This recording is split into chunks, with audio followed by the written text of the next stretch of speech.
Welcome to the Wellness Transformation Journey podcast. I'm your host, Pamela Peters. I hope everybody's doing really well today. Today I want to talk about something that we maybe don't think about that often, but is probably something we should be thinking more about when it comes to our wellness journey. Sleep quality can really impact us day to day aside from when we feel too tired to do something. As we work on the 1% rule of getting a little better each time we exercise and adjusting our diets, we can do the same with our sleep. When we sleep well, our workouts feel better and our hunger urges tend to be less of a struggle, at least in my case. Good sleep quality also reduces stress. Lacking sleep can cause us to use food as an outlet to cope with our stress. So in this episode, I'll explain how sleep impacts weight loss and wellness.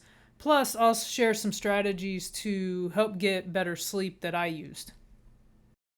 What I found over the years is that when I struggle the most with maintaining or losing weight, it's often associated with stress and a lack of sleep.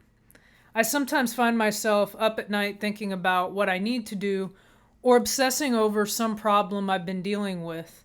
I also go through periods of insomnia, and I also struggle with other issues related to mental health that I'll get into later. After tracking my habits over the last few years, I found that most of the time, the day after losing a lot of sleep, I overeat, crave a lot of sweets, and I have a desire to do less physical activity. So let's dive into understanding how sleep impacts wellness. A good place to start is to learn to understand how sleep and hunger hormones interact. There are 5 types of hunger hormones, and I'm not a nutrition expert. This is information I've looked up and learned over the years. But the 5 hunger hormones are leptin, ghrelin, GLP-1, cortisol, and insulin. While all of these impact our food intake, I want to focus on the first 2, leptin and ghrelin. These 2 hormones work together to regulate your appetite, meaning that any imbalance in them can disrupt eating habits, lower sleep quality, and all of this impacts weight loss by disrupting your hormones. According to Verywell Health, ghrelin is the hormone that tells us we are hungry. When the stomach is empty, it signals us to eat. Leptin tells us when we're full. When our stomachs are full, it tells us to stop eating. These also impact our metabolism since they affect our energy, which burns calories. There are several conditions which negatively affect hormones, including obesity, eating disorders, diabetes, fatigue, being overly tired, and trouble sleeping. According to the Mayo Clinic, not getting enough sleep increases ghrelin, hunger, and decreases leptin, feeling full. This causes a decrease in metabolism, which leads to less weight loss and lower energy levels.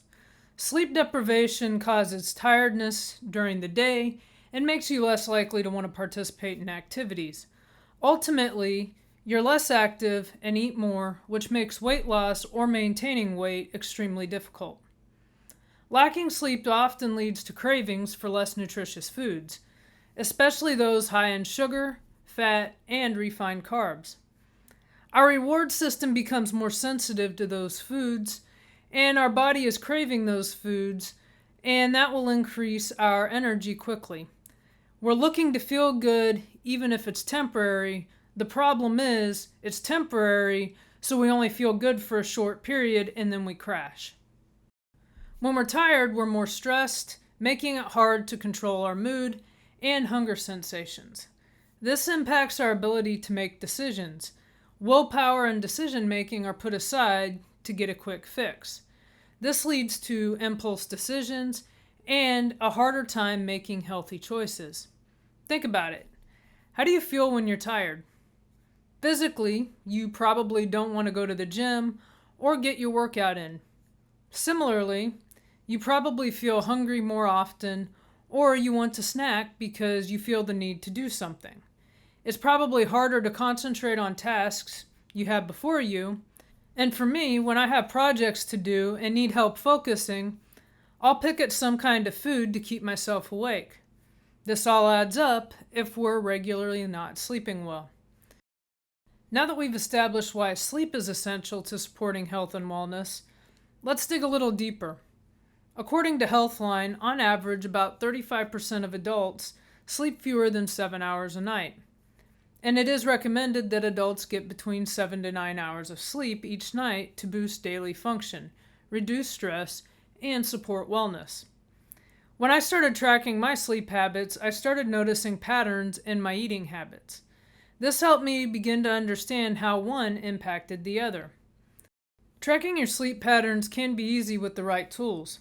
I wear a smartwatch that tracks my exercises, eating habits, and my sleep. I also log my calories and compare my eating habits with my sleep patterns. The big thing I noticed when I was going through my weight loss journey was that during certain points in my menstrual cycle, my sleep was impacted. This helped me recognize patterns in my sleep, eating, and my cycle so that I could adjust. I also was able to see patterns in my stress and sleep.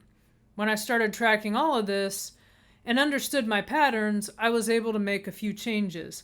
That's not to say I still don't struggle with sleep from time to time and don't have problems. I just now understand and am able to cope a little bit better with these issues. There were a few things that I did to start adjusting my sleep patterns. First, I focused on adjusting my sleep preparation strategies. For this, the first thing I did was I tried to stick to a consistent bedtime and wake-up schedule. I go to bed around 9 p.m. each night and wake up between 5 and 6 a.m. each morning. Sometimes earlier if I need extra time for a workout, and sometimes I'll get up a little bit later when I know my body needs to re-energize. I don't set an alarm and I just sleep till my body tells me to wake up. My bedtime routine is pretty consistent, although I do break it at times when I'm traveling or during football season when I like to stay up later and watch a game.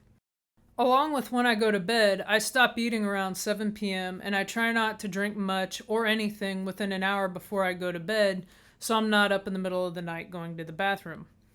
I also sometimes run a scented diffuser to help with relaxation. I've also set my bedroom up in a way that I try to minimize the amount of light that comes into my room. Not only do I block natural light, but I cover any light that would come in from the outside, and I cover light that comes from the technology in my room. This helps keep me from being distracted when I want to fall asleep. I limit my technology use at least 30 minutes before I go to bed, which not only helps my eyes, but it also allows my brain to relax. Lastly, I meditate or read an affirmation for 5 to 10 minutes before going to sleep. All of this allows me to clear my head and prepare my body for rest. That doesn't mean I don't get off track, because there are times I don't do this, or I may lay in bed and play on my phone, and when I do that, I can usually tell my sleep patterns have been disrupted, so I really try to stick to this. It really is amazing how much sleep impacts a weight loss and wellness journey. When we understand that it impacts our stress levels, hormones, and willpower, it's not surprising how important it is.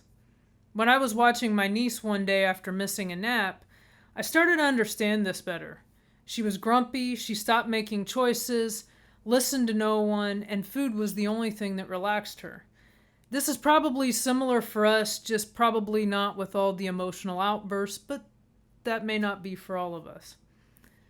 If you're on a wellness journey or wondering why you might be gaining weight, look at your sleep habits and patterns as one probable issue. Not getting enough sleep may be having more of an impact than you thought. Breaking negative sleep habits takes time, but it can change so much about a wellness journey. Until next time, have a great week.